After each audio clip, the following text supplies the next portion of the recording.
Hello and welcome dear students to yet another informative and educational video. Dear students, our today's topic is subject-to-verb agreement, and this topic is particularly related to a class 9th Jkbose School Board of Education. So what actually is subject-to-verb agreement? This very topic is in your T2 examination in the grammar portion, which consists of 5 marks. We have already completed the phrases. So my dear students, what is actually subject-to-verb agreement? If we put it in simple words, subject-to-verb agreement means if you have got a sentence, if the subject of that very sentence is singular, the corresponding verb should be singular. And if the subject of that very sentence is plural, the corresponding verb should be plural. So up to this very point, it is very clear and very easy to understand. But my dear students, there are almost 10 or 12 exceptions to this very rule, where there can be a confusion in the minds of a student. So we have to learn all those 12 or 13 rules where we have to change the corresponding verb or helping verb sometimes according to the rule and according to the subject of that very sentence. So let us get started. We will understand how our subject and verb agreement is done as per these rules. The first rule of subject to verb agreement. So what is that? It is simply if the subject is singular, corresponding verb should be singular, and if the subject is plural, corresponding verb should be plural. Let us go for an example. Rashid spends his time reading a book. So I have a sentence, you can clearly see it. Rashid spends his time reading a book. So when we talk about Rashid, it is singular, and yes, it is third person, and here it is spends. There is addition of s to the base form of the verb. Rashid spends his time reading a book. So here it is singular. The verb here is also singular. How? Because there is addition of s with a third person singular. Now we will go for plural. And what will be the verb? Rashid and Junaid spend their time reading a book. So dear students, you can clearly see there are plural. The subject of this sentence is plural, that is Rashid and Junaid. They are two persons. You can use here they spend their time reading a book. That is equally correct. And now I have given the noun of the two persons, Rashid and Junaid. But check here, it is spend, not spends. Why? Because the base form of the verb does not take s or es when we talk about the plurals. So Rashid and Junaid spend their time reading a book. So here it is singular subject and singular verb, and plural subject and plural verb. That means there is no any addition of s or es. Now there is one important thing you have to keep in mind. If we will write and, here it is and, it is a conjunction. If we will join two words or two noun phrases with the help of and, but we are talking about only one person, then that is known to be as singular subject and it will take singular verb. Let us go for an example, like the chairman and principal. The chairman and principal is coming to school. So dear students, it is an important here exception when you are talking about one person and he is having some sort of two designations or two responsibilities, but the person is only one. We take that subject as singular and the verb is singular, like the chairman and principal. So the person is only one. He is also chairman of the school, he is also principal of the school, but the person is only one. So the verb here is singular. The chairman and principal is coming to school. Sometimes they can be two persons, then it will be the chairman and the principal. There must be an article. It must be a chairman and a principal are coming to school, or the chairman and the principal are coming to school. When there are two persons, then it is plural. But when you are talking about one person only, the chairman and principal, that means this is the one person. He is taking the responsibility of both chairman and principal of the school. So the chairman and principal is coming to school. So dear student, this was the first rule. Rule second, use of have and has. We have two helping verbs rather, have and has. What about these? Regarding subjective verb agreement, It is very simple again here, but you have to keep in mind, whenever we are using first person singular, first person plural, second person singular and plural, and third person plural, you have to use have. And with the third person singulars, you have to use has. Let us go for an example to understand it in a much better way. I will write a sentence. I have a black pen.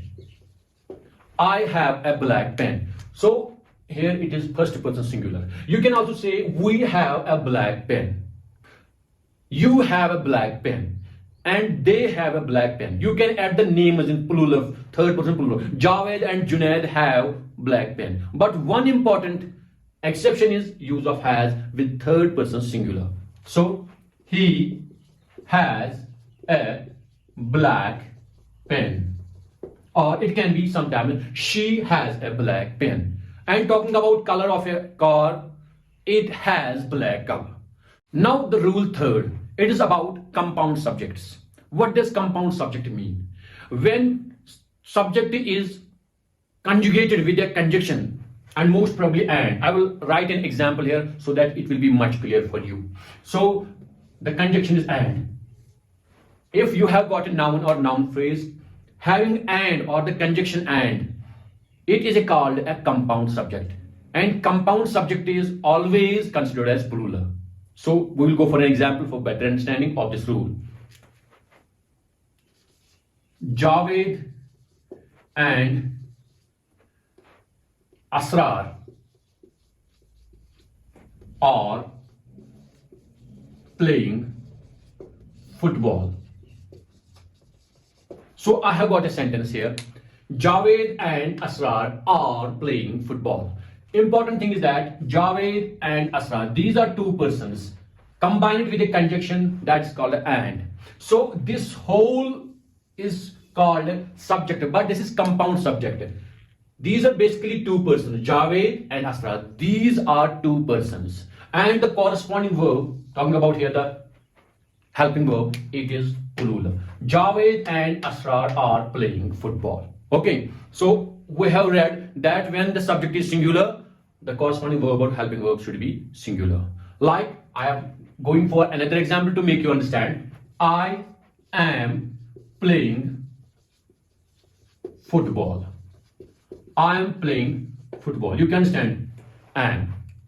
And for also I will make you people understand when we talk about third person singulars, about the present tense, then what will be? He is playing football.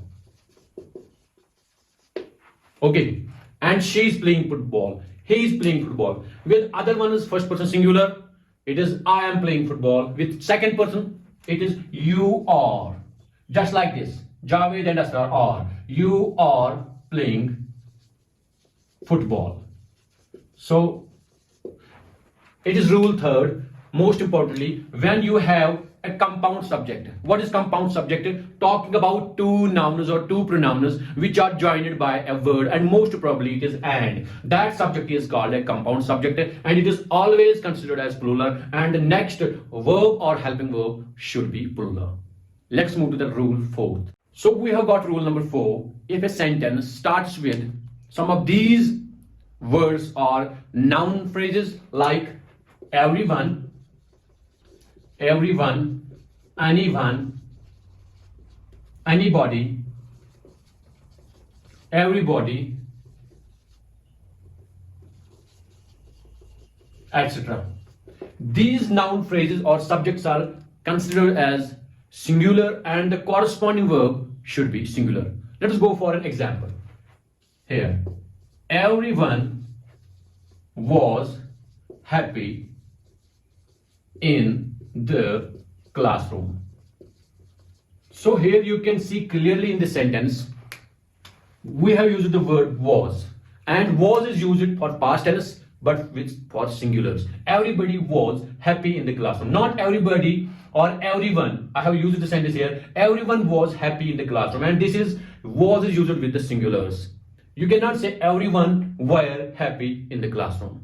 So these everyone, anybody, anyone, everybody, and likewise these other words, they are always considered as singulars, and the subject phrase, this everyone is here, it is acting as the subject of this very sentence, so the corresponding verb must be as a singular verb.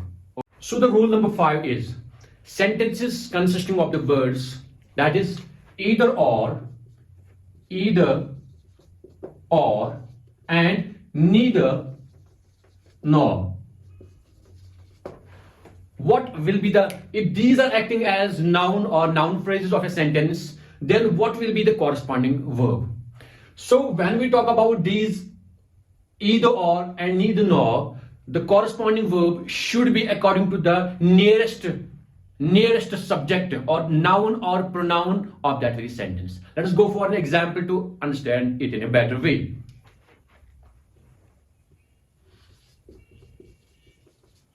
Either the teacher or the students are either the teacher or the students are supposed to attend the program. So we have got a sentence here. Either the teacher or the students are supposed. Here I have used the verb, the helping verb are, because the nearest noun or the pronoun is students and it is plural. The rule says whenever these four words are acting as a subject of any sentence like either or neither nor, the nearest noun or pronoun to the verb should be according to that. If it is singular, then here the verb or helping verb should be singular, and if it is plural, the helping verb or the verb should be plural. So here we have got either the teacher or the students. You can check it out here. The teacher, it is singular, but the verb is corresponding to the nearest pronoun, that is students, and students is plural. So we will say either the teacher or the students are supposed to attend the program. So students relates to are, because this is the rule for it. I will go for another sentence to make this one you people to understand it a better way. We will say neither